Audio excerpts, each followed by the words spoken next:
상속세 폐지 범국민운동본부 대표를 맡고 계시는 서채종 대표님을 소개해 올리겠습니다. 안녕하십니까. 저는 상속세 폐지 범국민운동 대표 서채종이라고 합니다.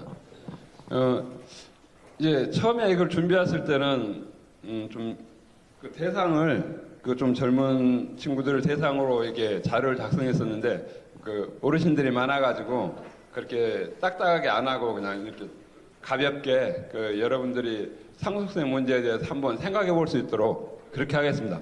우선 여기를 한번 이걸 한번 봐주시겠습니까? 저는 그 월급쟁이로 생활을 했습니다. 그 2년 전에 이제 정년퇴직을 했는데요. 그 전에 한 20년 전부터 이제 한국 경제란 무엇인가 이런 궁금증이 있어가지고 경제학 공부를 계속하고 있었습니다. 그래서 한국 경제를 어떻게 하면 좀 더 발전시킬 수 있고 대한민국이 좀 더 좋은 나라가 될 수 있는가 이런 걸 계속 고민을 하고 있었는데 상속세 문제를 이제 저는 세금 문제까지는 저도 상속을 받았지만은 상속세를 낼 만큼 그 재산도 받지 못하고 그래요. 상속세 문제를 저는 그냥 잊고 있었거든요. 그런데 삼성에서 한번 그 상속세 문제가 불거졌습니다. 그때 제가 이제 상속세가 이렇게 큰 문제구나 싶어가지고 그때부터 상속세 문제를 한번 공부를 해보기 시작했는데 그때가 2015년이었습니다. 2015년부터 상속세가 우리나라 경제를 얼마만큼 왜곡시키고 있는가 하는 거에 대해서 공부를 했었고요. 그래서 지나오면서 이제 직장 다니면서 계속 관심은 했었지만은 뭐 직장인이 직장에 충실해야지 또 다른 일은 할 수 없었는데 저번 대선 때 최재형 의원이 상속세 폐지 문제를 가지고 나오더라고요. 공약으로 내걸었습니다. 그런데 그 일주일을 못 가고 그냥 없는 걸로 하고 말더라고요. 그래서 정말 이 상속세 세금 문제가 우리나라 국민들한테 얼마만큼 그 정치인들이 다루기 힘든 문제인가 이런 걸 생각했었고 그렇다면 누군가는 이야기를 해줘야지 이 세금 문제가 해결이 되겠다는 생각을 했습니다.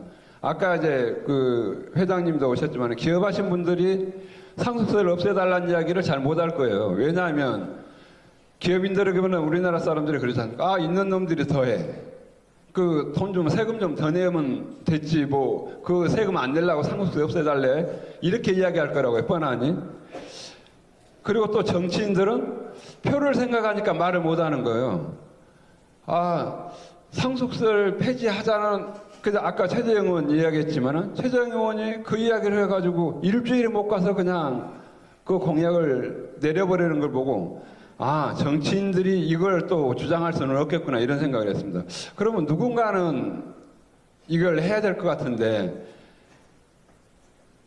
그러다가 결국 이제 우리들도 계속 공부를 하고 있었었고 그래갖고 우리들이 한번 해보자 그래 저희들이 공부하고 있던 연구소가 이제 21세기 경제연구소라고 있었는데 거기에서 몇 사람들이 모여가지고 그러면 본격적으로 이 문제를 사회적으로 한번 쟁점으로 만들어 보자. 그래야지 상속세가 폐지될 것 아니냐. 라는 생각을 해서 이 운동을 하게 됐습니다. 제가 지금 이제 이 그래프를 띄워놨는데요. 이게 우리나라가 이제 성장률입니다. GDP 성장률하고 경제 성장률하고 통상 우리들이 이야기한 겁니다. 우리나라가 93년도 정도에 해가지고 14.9% 제일 성장률은 높았습니다. 그러고 나서 84년 정도 했고 84년 정도 83, 84 정도인데 저 정도 올라가고 그 뒤로부터 한 번도 저 고점을 올라가지 못하고 계속 떨어지고 있습니다. 지금은 이제 2.6%라는데 올해는 더 낮을 걸로 더 낮다고 그러고요. 심지어 올해는 어느 정도로 낮냐 그러면 일본보다 더 낮습니다. 일본보다. 일본은 세계 3위 강대국인데 일본보다 더 낮게 됩니다. 이게 무엇을 의미하냐 그러면 경제가 성장을 안 하고 정체를 하거나 하강을 하게 되면 어떻게 되냐 그러면 내부 분열이 내부 갈등이 엄청나게 심해집니다. 왜냐하면 파이는 먹을 건 딱 정해져 있는데 이 먹을 걸 향해서 달려가는 사람들이 많기 때문에 그만큼 먹을 게 이제 점점 적어지는 거죠. 실은 축소되는 거죠.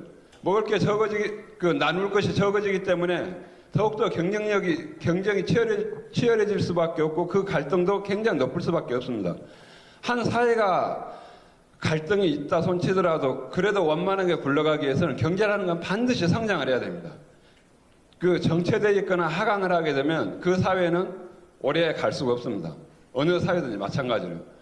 일본이 지금 30년을 저성장해서 있다가 지금 조금씩 올라가고 있는데 30년 동안 저성장에 머물러 있던 일본보다 우리나라가 더 낫다는 것은 정말 우리나라 각성하지 않으면 우리나라의 영광은 지금이 마지막일지도 모른다는 그런 그 생각을 가지고 있습니다.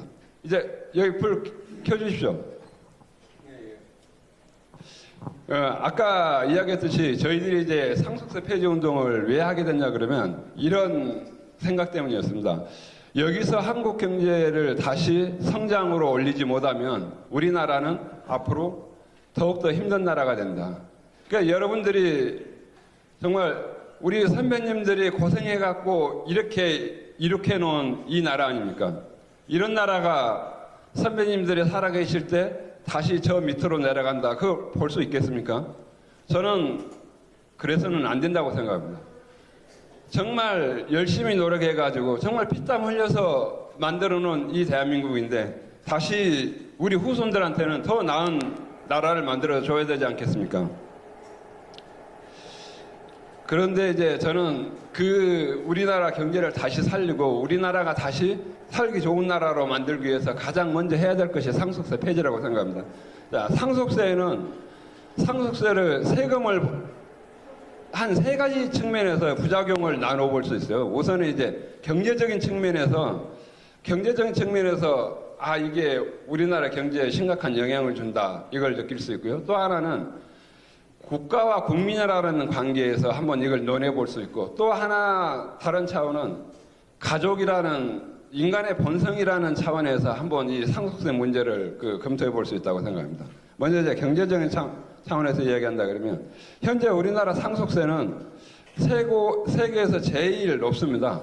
그 세율이 일본이 55%인데 최고 세율이요. 우리나라는 50%입니다. 근데 우리나라는 여기에다가 이제 가산율이 20%가 더 가산이 됩니다. 그래서 도합하면 60%가 됩니다. 최고 세율이 60%. 세계에서 제일 높습니다. 근데 이게 이제 우리나라 사람들은 상속세가 이렇다 그러면 외국은 어떠냐고 반드시 물어봅니다. 저는 이제 외국은 어떠냐고 좀 안 물어봤으면 좋겠는데 우리나라 사람들은 반드시 물어봐요. 외국은 어떠냐. 이게 OECD 국가라고 이제 그래서 세계에서 나름 잘 사는 나라들이 38개국이 있는데요. 상속세가 있는 나라가 23개국입니다. 그리고 15개국은 없고요. 없는 나라에서는 이제 상속세가 처음부터 없던 나라가 있고 있다가 없어진 나라들이 있습니다. 그리고 또 상속세가 있는 나라인데 자기 자식들한테 물려줄 때는 상속세를 안 내는 나라들이 5개 국가가 있어요. 그래서 전체적으로 하면 18개국이 상속세가 있고 20개국은 상속세가 실질적으로 없습니다. 그러니까 이게 세계 대부분의 선진국들은 있긴 있습니다만은 그게 아주 보편적인 건 아니고요. 또 하나는 우리들이 복지국가 그러면 북유럽을 많이 생각합니다. 북유럽을 많이 생각하는데 스웨덴이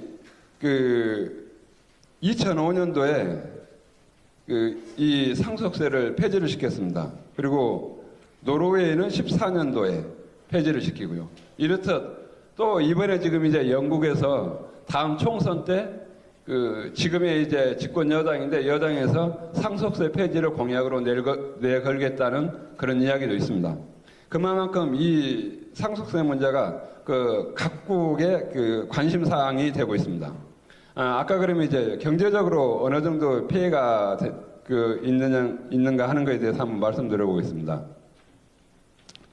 근데 이런 건 좀 젊은 사람들은 좀 빨리 할 텐데 주식을 하신 분들은 좀 금방금방 알아듣는데 주식을 안 하신 분들 조금 잘 모를 수 있습니다. 우선 이제 가장 쉽게 그 경제적 피해가 상속세로 인한 경제적 피해가 얼마나 되느냐 하면 우리나라하고 대만이라고 있지 않습니까? 대만하고 우리나라는 그래도 우리나라 좀 크긴 하지만 그래도 아시아의 그 네 마리 용 중에 그 비슷한 가장 비싼 체급의 나라였지 않습니까? 거기하고 우리나라하고 똑같은 기업이 한 100억짜리 기업이 있다고 하면 우리나라에 있으면 100억으로 그 인정을 받습니다. 근데 대만을 가면 200억으로 인정을 받아요. 우리나라가 그만큼 인정을 못 받는 겁니다. 삼성이라는 회사가 있지 않습니까? 삼성이 우리나라에 있으면 한 몇 조가 되지? 그 우리나라에 있는 것보다 대만으로 넘어가 한 배 정도 더 높이 평가를 받습니다.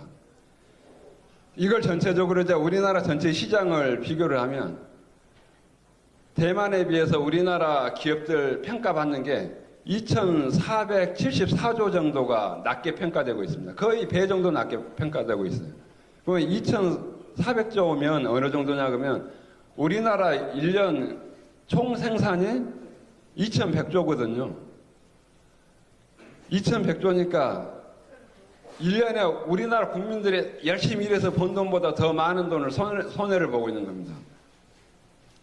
또 하나는 그 우리들이 그 이제 이런 것들 경제적으로 어떻게 또 피해가 가느냐 그러면 우리들이 지금 국민연금 이야기 여러분들도 많이 들어보셨죠? 국민연금이 뭐 앞으로는 고갈이 돼서 받지 못한다 이야기도 막 들어보셨을 겁니다.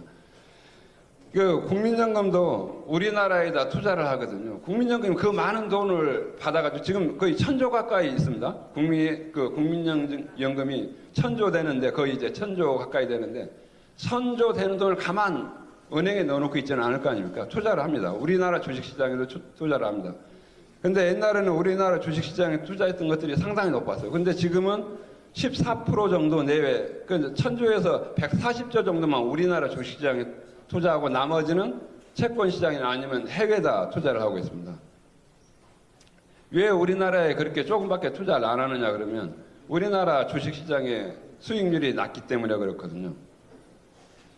그래서 지금 이제 뭐 국민연금이 바닥이 나니까 빨리 그 뭐 돈을 국민연금을 더 많이 내게 하고 또 하나는 더 늦게 주는 방안을 지금 고민을 하고 있다는 이야기들은 여러분들도 한번 들어보셨을 겁니다. 그러니까 이런 부작용이 일어나는 겁니다. 또 하나는 이 상속세 문제 때문에 우리나라 기업들이 그냥 기업하신 분들이 팔아버리고 나갑니다. 그 농우바이오라고 이제 제가 농협이라는 데를 다녔거든요. 농협이라는 데를 다녔는데 농협에서 그 인수한 농우바이오라는 종자회사가 있습니다. 그 종자회사가 있는데 그 종자회사를 팔았어요. 그 농우바이오 회장이 갑자기 돌아가셨답니다. 갑자기 돌아가셨는데 이걸 상속세를 낼 걸 하니까 이게 다 팔아도 안 되는 거예요. 그 회사를 팔아도 가지고 있는 주식을 팔아도 안 되니까 그냥 농협에다 넘겼습니다. 그래서 농협이 지금 일대 주주가 되어 있죠. 최근에 여러분들이 아시겠지만 이제 삼성전자 9조 정도 냈다고 뭐 이런 것도 있지만은 넥슨이라는 게임 회사가 있습니다. 여러분들 좀 친숙하지는 않으실 거예요. 넥슨은 게임 회사니까. 게임 회사가 있는데 정부가 2대 주주가 됐습니다. 왜 그랬냐 그러면 최대 주주가 사망을 했거든요. 사망을 해가지고 한 70% 정도 있었는데 사망을 하게 되니까 상속세를 60%를 내야 되지 않습니까? 그러니까 30 몇 프로가 정부로 넘어간 거예요. 그래서 지금 최대 주주가 정부가 되어 있습니다.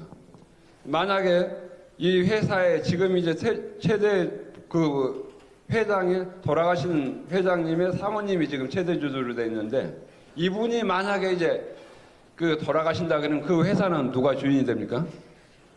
정부가 주인이 되는 겁니다. 이게 그런 큰 회사들이 정부가 주인이 되는 게 앞으로는 우리나라 사회에 광범위하게 있을 수밖에 없는 상황입니다. 그래서 우리나라 기업들이 탈출을 합니다.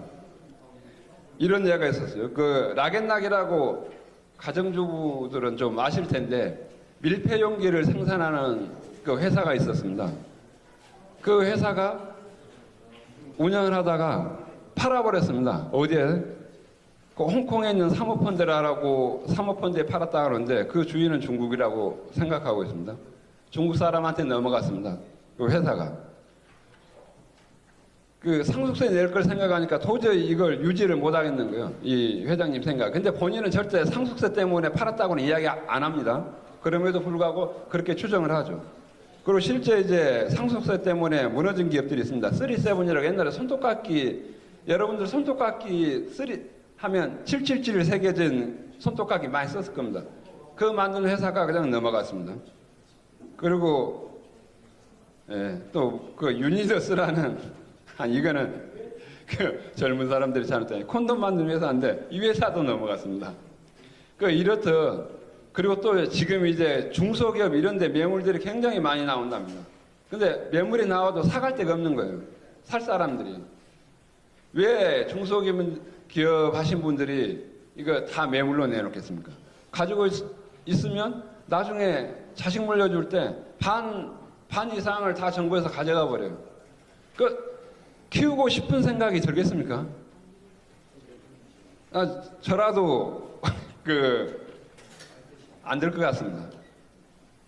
그래서 지금 이렇게 기업들이 나가고 문을 닫고 이렇게 되면 어떻습니까? 우리나라 젊은 사람들한테 일자리가 생깁니까? 안 생깁니다. 또 하나는 기업인들이 이 상속세 이걸 회피하려면 어떻게 해야 되느냐? 여러 가지 방법이 있는데 그 중에 하나가 그 본회사가 하나가 있으면 이 새끼 회사들을 만듭니다. 그 새끼 회사들을 통해 가지고 자식들한테 이렇게 양도를 하는 거예요. 근데 회사라는 게 큰 회사 하나가 있으면 좋은 일자리가 급여도 높고 그 근무 환경도 좋은 회사로 유지를 할 수 있어요. 근데 작은 회사로 짜게지 않습니까? 쪼개지 않습니까? 그러면 자연히 급여 수준도 낮아지고 근로 조건 자체도 안 좋아지죠. 그런 회사들을 만들어 가지고 이렇게 넘기는 중입니다. 이게 이러다 보니까 우리 젊은 사람들을 위해서 일자리 창출도 안 되는 거고요. 그리고 아까 이야기했듯이 대기업들도 투자하는 걸 좀 망설일 수밖에 없죠. 내가 죽고 나면 이 회사가 어떻게 될 텐데 이걸 내가 열심히 해갖고 회사를 키워야 돼? 이런 본질적인 문제에 직면할 수밖에 없습니다. 그런 질문에. 그렇기 때문에 전반적으로 우리나라 기업들이 활력을 가질 수가 없게 되는 겁니다. 이제 이게 경제적인 측면이라고 한다 그러면 또 하나는 이런 측면이 있습니다. 상속증여세법이 이제 계속 개정이 되죠. 우리나라는 50년도에 만들어졌습니다. 상속증여세법이. 그러니까 6.25가 나기 직전에 만들어졌는데 그때는 아마 만들었고 세율도 굉장히 높았습니다. 최고 90%까지 갈 때가 있었으니까요. 그러니까 이렇게 된 이후에는 이제 독립하다 보니까 옛날에는 소득세 이런 걸 못 걷어들였잖아요. 산업 기반도 없었고 그래서 이제 상속세로 해가지고 걷어들였던 것 같습니다. 그러다 보니까 세율이 굉장히 높았었고 그랬었는데 그 이후로 이제 세법이라는 것도 계속 개정을 하고 변동이 있었습니다. 그런데 이제 요 세법 개정안 내용을 쭉 보다 보면 독특한 양상이 나타나는데 그게 뭐냐 그러면 1990년대 들어서부터는 세법의 목적이 뭐냐 그러면 대기업들이 상속세를 제대로 내게 한다고 해야 되나 아니면 상속을 어렵게 하는데 법에 초점이 맞춰져 있습니다.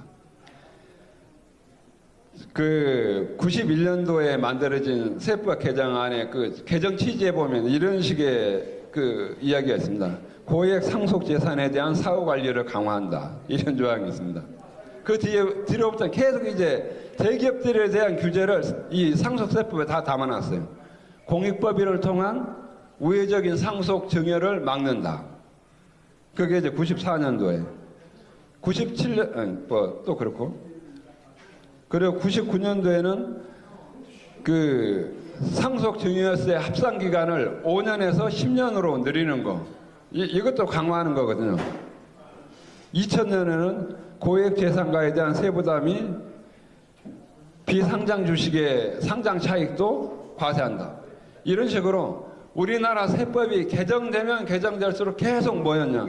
대기업들이 제대로 상속을 못하게끔 상속세 부담을 느끼게끔 하는 게 지금 우리나라 그 세법 변화의 그 과정이었습니다. 이 이야기를 달리 이야기하면,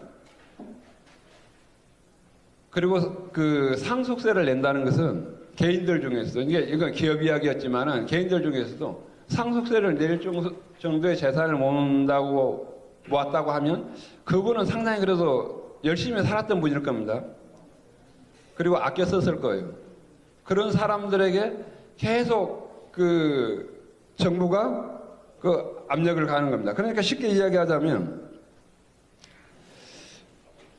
그 열심히 일한 국민들은 상속세를 탈세를 할 수가 있으니까 우리들의 감시를 좀 더 잘해야 되겠어. 좀 더 철저히 해야 되겠어. 라는 의미로밖에 읽히지가 않아요. 열심히 일하면 정부의 감시를 더 받아야 되는 겁니까? 저는 그거 아니라고 보거든요. 열심히 일하는 사람들 세금 다 내고 하지 않습니까? 세금 다 내고 재산을 모았는데 그렇다고 해서 더 감시를 한다. 저는 그게 도저히 이해 불가한 그런 그 현상이라고 저는 생각합니다. 여러분들은 어떻게 생각하는지는 모르겠습니다만 여러분들도 이 상속세 문제를 제대로 보면 이 상속세를 없애야겠다라는 생각을 하시게 될 겁니다. 그리고 이 상속세가 있으니까 우리나라의 반기업 정서라는 게 엄청나게 확대된 겁니다. 우리나라 기업들 대부분이 우리나라에 있는 반기업 정서를 느낀다고 해요. 그 정경련이라든지 아니면 중소기업 중앙 이런 데서 조사를 하는 거 보면 기업들이 반기업 정서를 느낀다고 하는 것은 우리나라에서 꼭 기업을 해야 되라는 생각을 가질 수 있게 만드는 겁니다. 또 하나는 이 반기업 정서라는 게 있으니까 편리한 법들이 다 생기는 겁니다. 중대재해처벌법이죠. 그런 법들이 왜 생겼겠습니까? 그거는 그 사고가 나면 그 사장한테 책임을 묻겠다는 거죠. 책임 있는 대표자한테 형사 책임을 묻겠다는 거거든요. 근데 다시 한번 상식적으로 생각해 보면 사장이라고 해서 사람 사고가 나는 걸 좋아하겠습니까? 사고 나는 거 막지 않겠어요? 보통 사람들이라면? 근데 어떻게 그걸 사고가 났는데 그걸 형사적인 처벌을 하겠다 그런 식으로 해요. 그러면 그 회사를 가지고 있는 사람들이 내가 있으면 형사처벌 받을 수도 있는데 그럼 바지 사장 하나 세워서 하면 안 될까? 이런 유혹 안 받겠습니까? 실제 그런 사례들이 많이 생기고 있습니다. 자꾸 이 법이 강화되면 강화될수록 그 기업하는 사람들은 움츠러들게 되고 기업하는 사람들이 움츠러들게 되면 우리나라의 일자리가 없어지고 우리나라의 일자리가 없어지면 국민 소득이 줄어들게 됩니다. 우리들 주머니에 들어온 돈이 적게 되는 겁니다. 우리들의 주머니에 돈이 적게 들어온다는 것은 결국 우리들이 가난하게 된다는 거죠. 이걸 깨트리지 않으면 우리나라 앞으로 그 희망이 있을까 싶습니다. 자, 빨리 마치라 그래서 대안으로 할 수 있는 게 지금 우리나라 양도소득세라는 게 있거든요. 양도소득세를 해도 전혀 문제 없습니다. 근데 그거는 이제 혹시 관심 있으시면 제가 드리는 유인물 마지막 페이지에 있으니까 한번 보시고요. 이 상속세 폐지는 있는 사람들 돈 아껴주자는 것 아닙니다. 이 상속세 폐지는 우리나라가 서 있는 기반이 이념적 기반이 뭡니까? 자유민주주의하고 자유시장경제 아닙니까?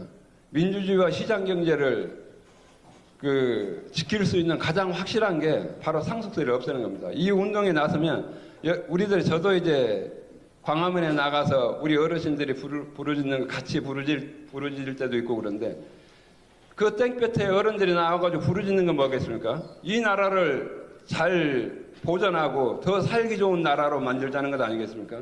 충분히 공감합니다. 그게 가장 좋은 수단이 가장 쉽게 접근할 수 있는 게 바로 상속세 폐지 운동이라고 생각합니다. 상속세를 폐지하면 여러분들이 그렇게 부르짖는 자유민주주의와 자유시장경제가 그대로 서 있을 겁니다. 여러분들 주변에 있는 한 분 여러분들이 상속세 문제에 대해서 상속세는 폐지해야 된다고 하는 것에 대해서 여러분들 말씀해 주시면 고맙겠습니다. 감사합니다. 방금 강의를 끝내신 서채종 대표님에게 다시 한번 큰 박수 보내주십시오. 예. 또 장시간 이렇게 명강의를 방청해 주신 우리 애국 동지 그리고 방청객 여러분들께 진심으로 감사를 드리면서 본 행사를 마치도록 하겠습니다.